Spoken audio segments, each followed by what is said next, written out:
পড়াশোনা কিন্তু ভাই দারুণ জিনিস। আচ্ছা, এই যে ইঞ্জিনিয়ারিং পড়লি, কি জানোস তুই? বর্তনীর কিছু জানোস? একটা সার্কিট ঠিক করতে পারবি?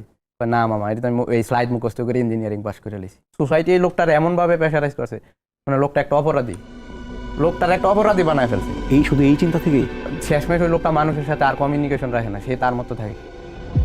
মানুষের উপরে তো জোর জবরদস্তি করা যায় না। আপনি গরু ছাগলটা পিটায় আপনি একদিকে রাখতে পারবেন। আপনি একটা 4 বছরের বিশ্ববিদ্যালয় জীবন আপনি 10 বছর কাটাই দিতেছেন এইসবের পিছু ছুটে। আমি এমন একটা কিছু করতে চাই যেটা আমি আজীবন মনে রাখবো, যেটা আমার কোনো কাজে লাগবে।